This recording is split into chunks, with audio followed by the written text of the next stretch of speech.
Now, your Storm Team 10 forecast on News 10. All right, this first graphics for all the Mario fans out there. It is March 10th. Which looks a lot like Mario, and we have beautiful weather for it. Mario would say wahoo.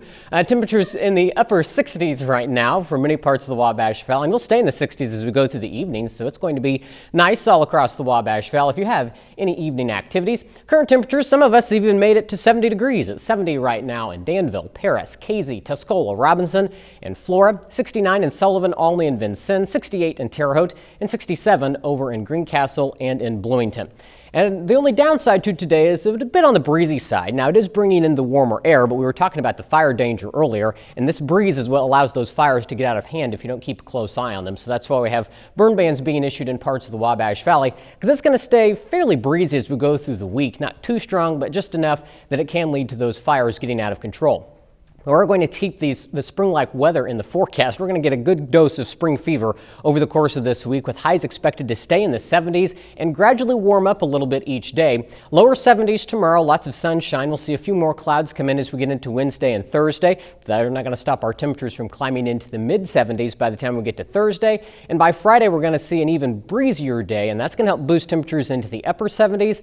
Some of you may get close to that 80-degree mark before the week's over. However, as we get into Friday night, a front's going to come through, and that could bring with it the chance for some thunderstorms as we transition to a cooler air mass.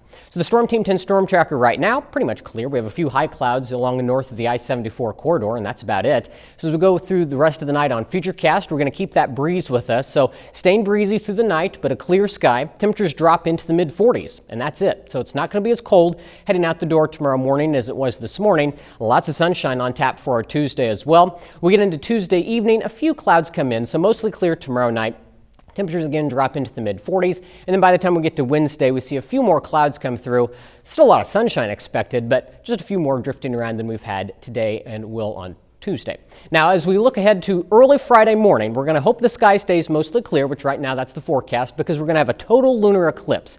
And that's when the moon is going to pass through Earth's shadow. And so you might hear it called a blood moon because it's going to have a bit of a reddish tint. So that's going to start just after 1 o'clock Eastern time.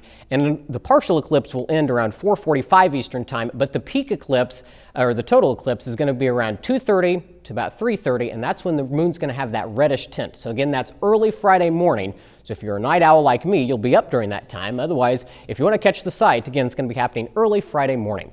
As for tonight, clear and breezy, temperatures dropping into the mid-40s. Then for the day tomorrow, 71, more sunshine, another pleasant day. We get into the day tomorrow, or tomorrow night, 44. And as we look at the 7-day forecast, again, we're going to keep an eye on those showers and thunderstorms Friday night before it turns cooler next week.